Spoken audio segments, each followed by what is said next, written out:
Hi, welcome back to Cedar Porch Homestead. I'm JR, and today we have to move these young chicks out of their brooder because they have outgrown their current home and we have a new home for them. Stick around as we transition these guys into their new coop. There's a ton of variables to take into consideration when and how you're going to move these chicks out to their new coop. Now, if you don't have an established flock and these guys are just moving out to their permanent home, a coop outside that you've built for them, great, easy, seamless, you're not going to have a problem. Now, what this video is really pertaining to is if you have an established backyard flock and you're new to this, or you're inexperienced, or you're not quite sure how to transition those birds to meet your new flock. Well, we have a way that's worked for us in the past, and I'll tell you what, it's pretty stress-free for you, and it's also stress-free for your birds, the old hens and the new hens. One of the pitfalls if you take a young, just fresh out of the brooder chick and you put it in directly with your established flock, they're gonna establish that pecking order. And with that pecking order, there's a lot of times where those young chicks are going to succumb to those injuries inflicted by those older hens. And the last thing you wanna do, if you've spent the last 3, 4, 5, 6 weeks growing and feeding these chicks, caring for them every day, just to put them in with your old hens and lose one that way. Now, hit losses are gonna be part of owning a chicken. We all accept that, but we really don't want our hens killing each other. Now, there is one way that you can move those new chicks in with your older flock, and that is by creating a pen inside the run or the coop to separate the new chicks from the older chicks. Now, we don't like to do that because my chickens are serving a purpose and they're creating great compost for our garden. So I don't want to take away any of the real estate or any of that scratching potential or their run or their coop for these new chicks. So in the past, what's worked for us is having multiple coops available. Now, we can't do that. Well, in the past, we often talk about our farm, our farmstead. Now, we had about 7.5 acres and we had everything on that farm, from milk cows to beef cows. We had our chickens, both meat and layers. We had pigs, which were our favorite, but we can't have those in a backyard neighborhood, unfortunately. But so we had just about everything you can imagine. And on our chickens, we were in production. We were producing somewhere around 5 to 6 dozen eggs a day through 60 to 70 layers that were in production. We had meat birds out on the pasture that we were moving rotationally every day.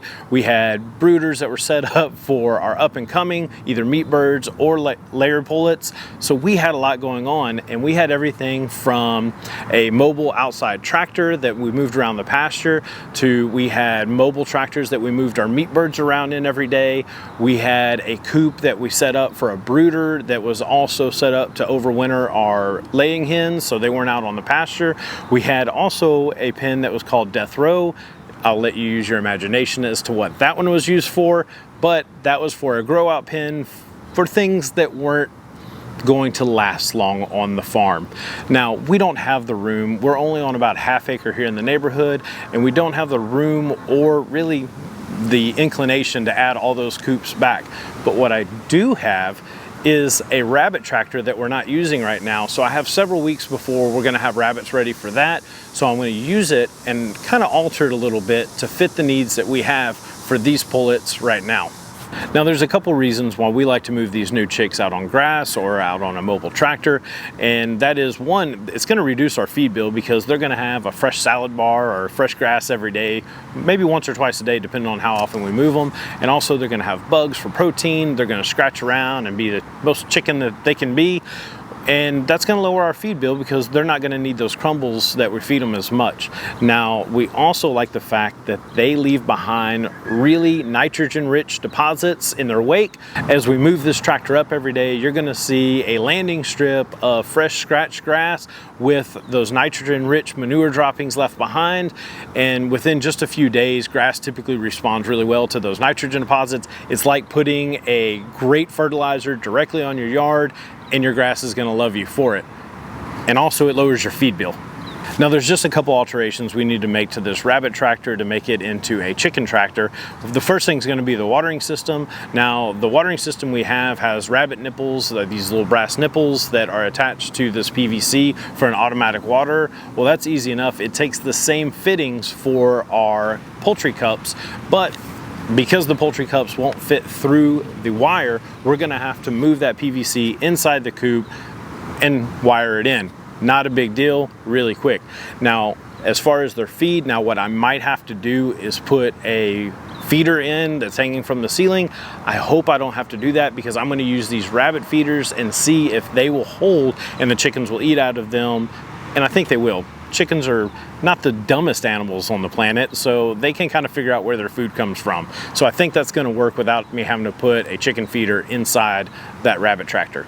Now, whether you're going to reuse a rabbit tractor like what we're doing, or you have a mobile chicken coop in your own backyard or in your yard or your pasture, one of the biggest things that you have to take into consideration, and I've said this every time I talk about chickens, everything in the world loves a chicken nugget, whether that's raccoons, possums, snakes, your backyard dogs and cats.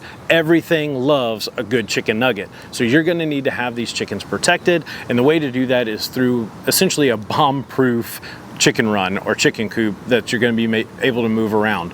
Now, I have always encouraged not using the chicken wire, because I have lost chickens in the past. I lost 15 meat birds in one night to a raccoon, and I caught that raccoon, and he ended up on his own death row.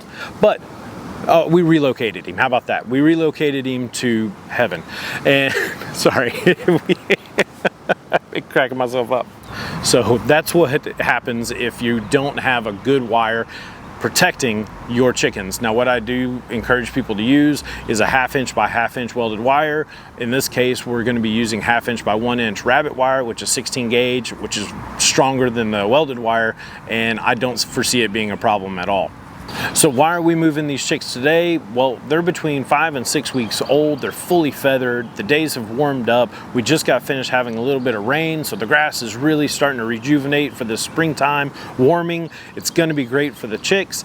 They're way too big for the brooder, so time to move them, and I guarantee they're going to be so much happier on that fresh grass every day than they were cooped up in that tiny brooder. One of the things I wanted to discuss before I move these chicks over to their new tractor is probably the main reason why we need to move them separate than keeping them with our main flock. Now, our main flock are egg producers, and they're getting a 16% fermented layer crumble that we're doing here, but there's a high calcium load, and if you are giving pullets or young chicks a high calcium diet and they're not egg producers yet, you run the risk of hurting their kidneys and actually shortening their life expectancy.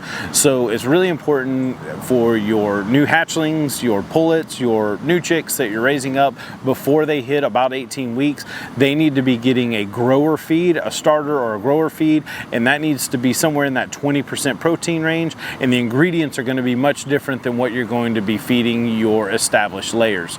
So that's one of the main reasons why we need to keep them separate.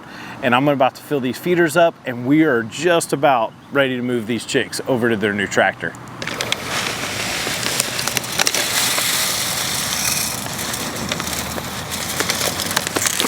So obviously that didn't work. The crumbles were falling out of the bottom of the rabbit feeders, but Courtney had a pretty ingenious solution using some painter's tape, and we cover up all that mesh at the bottom, and that should hold these crumbles fairly well. So now it's time that we go ahead and we move our chickens. All right, this should be fun.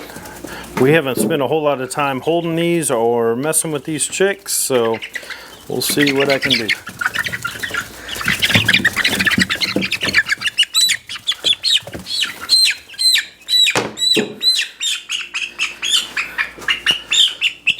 I think he's going to be happier in his new home.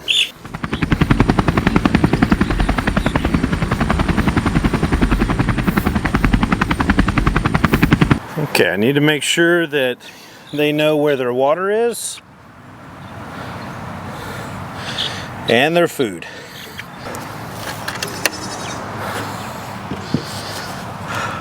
Now we get to do this just a few more times.